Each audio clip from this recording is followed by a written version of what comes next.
The Dreamer by Pam Muñoz Ryan and Peter Siss. I am poetry, lurking in dappled shadow. I am the confusion of root and gnarled branch. I am the symmetry of insect, leaf, and a bird's outstretched wings.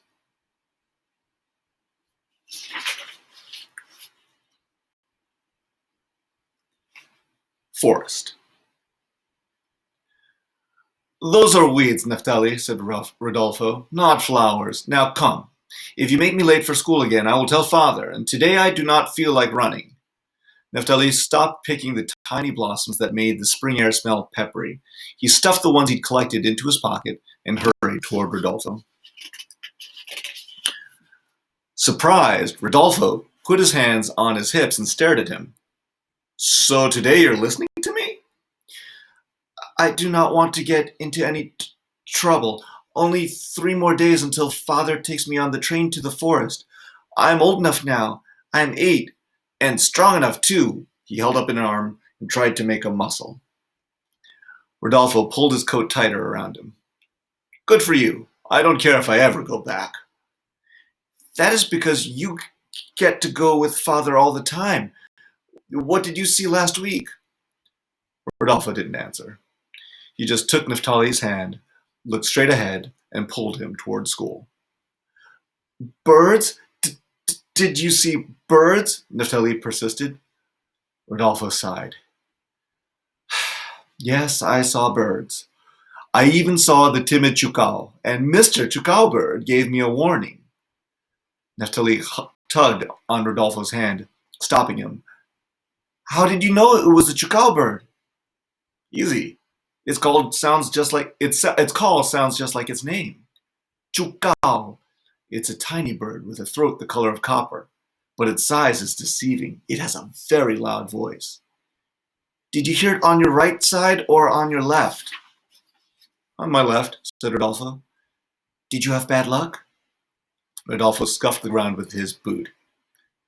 A bit. But if you heard the call on your left, why didn't you just turn around? Neftali quickly faced the other direction, so that the bird was on your right. Then you would have good luck. Rodolfo rolled his eyes. There was only one antidote to the warning, and that is to take off a piece of clothing, a hat, a shoe, your shirt, and immediately put it back on. If you do it in time, you erase the bad luck. I took off my hat. Did you take it off quickly enough? Did it erase your bad luck? Rodolfo frowned. Most of it. It was as if a dark cloud had descended upon Rodolfo. He took Neftali's hand and tugged him toward school again. What happened? Did you get stung by a hornet? It's not important. What else did you see in the forest then? Asked Neftali. Rodolfo ignored him. You must have seen something. Eagles? Did you see eagles? And what about father? What was he like? Tell me, porfa. Stop your begging, Rodolfo snapped. And don't ask me again, or I'll tell father you did make me late for school, and then you can forget about your precious trip to the forest. What was wrong with Rodolfo?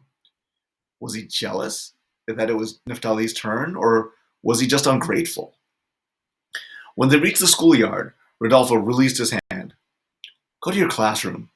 And if you're thinking you're going to find your so-called nice father in the forest, you might be disappointed.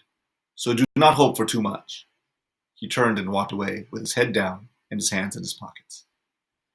As Neftali watched him go, he noticed that Rodolfo was limping. 3 days later, Neftali opened his eyes in the faint light before sunrise. It was much too early to get up.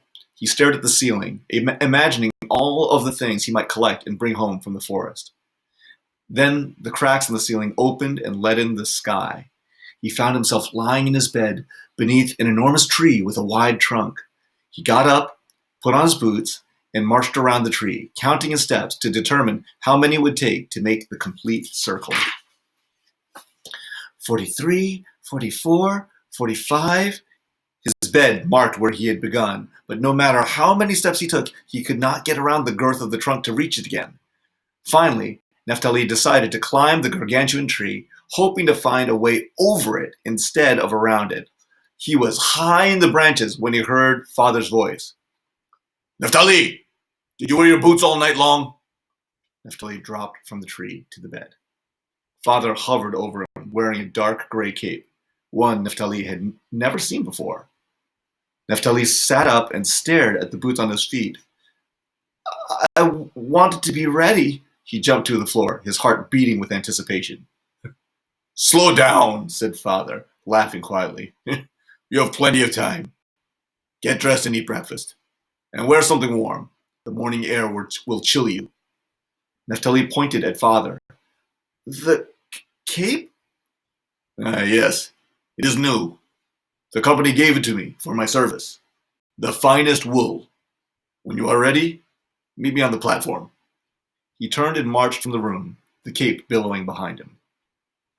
When Naphtali arrived in the kitchen, Rodolfo was already sitting at the table, eating una marraqueta. My madre nodded to a place for Naphtali where another bread roll waited to be slathered with jam. Sleepy-eyed, Laurita wandered into the kitchen, dragging a rag doll. My madre picked her up, hugged her, and set her on a chair. Then she handed Naphtali a bag. Bread, fruit, and cheese for later. It will be a long day on the train and you will be hungry. I wish I could go on the train, said Laurita. You're too little, said Naphtali. You must be big like me. Right, Rodolfo? Rodolfo said nothing and looked only at his food. It wasn't until Laurita dribbled jam on her lap and my madre ushered her from the kitchen to change her clothes that Rodolfo put down his fork and leaned forward. Naphtali, look at me and listen carefully. When you go with Father, you must follow his orders. Do not get underfoot of the workers. I did once, and he made me sit in the train all morning. And do not talk to the workers until they talk to you first. Otherwise, Father will think you are keeping them from their work. Another thing, and this is very important. Rodolfo leaned across the table and put his hand on Naphtali's arm. Are you listening? Naphtali nodded. When he blows the whistle, get back to the train immediately so that he does not have to come looking for you. That is where I made my mistake. Last week, when it was time to go, he had to search for me. When he found me, I was disobeying him. He... Rodolfo winced. I still have the bruises. Do you understand? You do not want Father to catch you doing something wrong. Naphtali's heart sank into his stomach. What were you doing? For a few moments, Rodolfo gazed off. Then he let go of Naphtali's arm, pushed himself away from the table, and stood up. He took a few shaky steps toward the door, turned, and said, I was singing.